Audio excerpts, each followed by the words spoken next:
Sebenarnya saya berada di kawasan Cilincing, Jakarta Utara. Saya akan bertemu dengan korban PHK yang sudah memperjuangkan haknya sejak tahun 2020 hingga tahun 2025.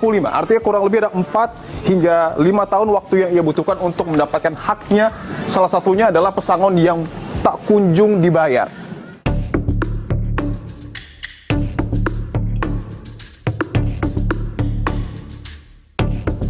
Saudara, saya baru saja tiba di kediaman dari korban PHK yang tadi saya sudah sebutkan, dan saya akan coba berbincang dengan korban PHK yang tadi sudah saya jabarkan, saudara. Mas Syahrul? Ya. Gimana kabar, Mas? Alhamdulillah. Alhamdulillah baik. Mas, boleh kita ngobrol sebentar di sini ya, Mas? Siap.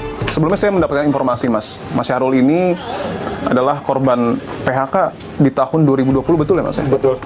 Oke. Selama berapa tahun Mas Syahrul kerja di situ? 19 tahun lebih. 19 tahun lebih? Iya. Oke. Sampai akhirnya pada tahun 2020 Mas Syahrul terkena PHK ya, Mas ya? Betul.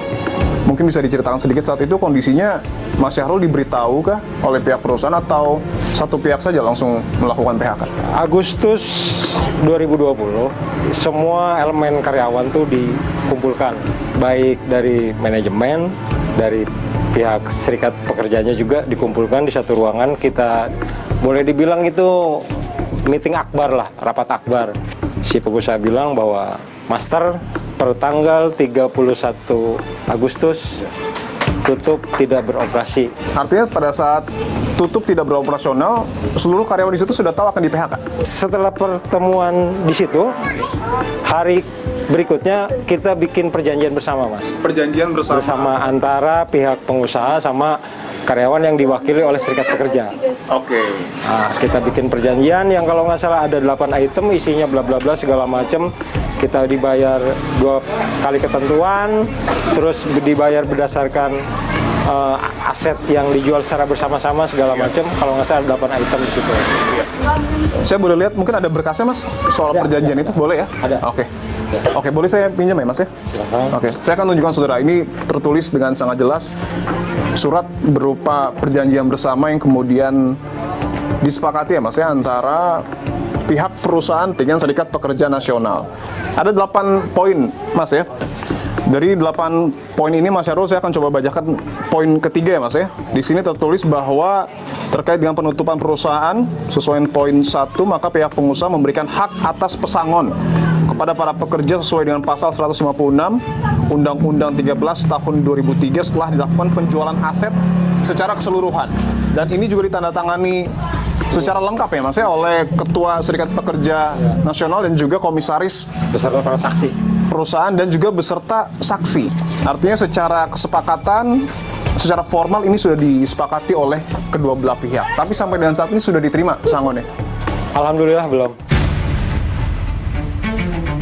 Total pekerja saat itu yang di PHK berapa orang? Kalau total hampir 500-an, Mas. Apa jawaban dari perusahaan? Kenapa tidak membayarkan pesangon selama kurang lebih 4 tahun ini? Dari 2020 sampai sekarang, kami aksi di kediamannya pun pernah. Di apartemennya kalau tidak salah? Iya, selain lewat menempuh jalur hukum, sempat dimediasi oleh Polsek Sawah Besar. Dimediasi, ketemu, dia turun nemuin kita. Jawabannya dari dulu sampai sekarang, saya tidak punya uang. Padahal aset masih utuh. Dia punya perusahaan yang sama di Sri Lanka. Setelah kita di pengadilan tingkat pertama, banding 1, banding 2 sampai kasasi, semuanya kita menang. Akhirnya 2 bulan ke belakang dari Desember 2024 kita melaporkan ke pihak Mabes Polri, Mas. Oke. Terkait dugaan pidananya gitu. Kalau dari hitung-hitungan 19 tahun bekerja, tentu harusnya nominal pesangonnya tidak sedikit. Hitung-hitungan dari Mas Syahrul berapa?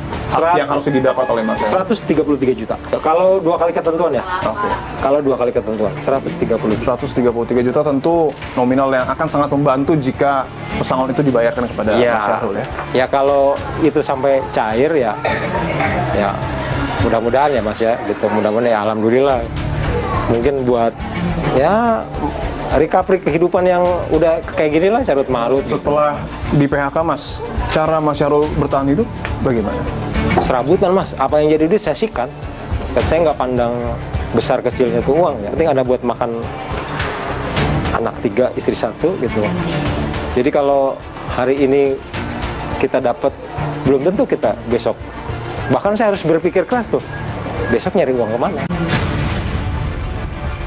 Ini tinggal dari dulu di sini atau gimana, Mas? Enggak, saya berpindah-pindah, Mas. Oh, pindah-pindah. Saya sempat tinggal di perusahaan, Mas. Sempat saya tinggal di kantor DPD Serikat Pekerja SPN di daerah Rorotan. Karena untuk bayar kontrakan tuh ya mau dari mana gitu ya. Oh, saat itu posisinya tidak punya tempat tinggal? Tidak punya. Jual barang-barang mungkin? Oh, bukan sempat, itu mah ya dari mulai motor, macam-macam lah, emas segala macam ya untuk nutupin biaya hidup, itu biaya untuk makan gitu. Tabungan saat itu sempat ada? Habis lah, uang JHT habis dari situ. Jaminan hari tua yang dari ketenagakerjaan iya, habis? Habis. Saat itu berapa nominalnya, Mas? 43 juta. Memang dari 2020 sampai sekarang saya dan keluarga tidak pernah tidak makan sekalipun ya. Tapi telat makan sudah tiap hari hal kayak gitu tuh. Misalkan makan sore, misalkan kita biasa jam 4 sebelum kondisi kayak gini, bisa aja ntar jam 7 malam karena belum ada uangnya. Bahwa waktu 4 hingga 5 tahun ini adalah bukan waktu yang singkat, apalagi sekarang kan kita tahu bahwa ada wacana untuk kemudian membentuk Satgas PHK. Sejauh ini bagaimana? Apakah ada perlindungan, bantuan yang diberikan oleh pemerintah? Kita selain tempuh jalur pengadilan, terus kita juga sempat datang ke DPR ya, minta DPRD kita datangin, Mas. Ternyata ya ketika ketemu mediasi dan ujung-ujungnya kita dilimpahkan lagi ke Disnaker. Disnaker ya jalannya cuma mediasi, Mas. Ya kalau itu mereka memediasi, nggak mungkin lah sampai 5 tahun segini, Mas.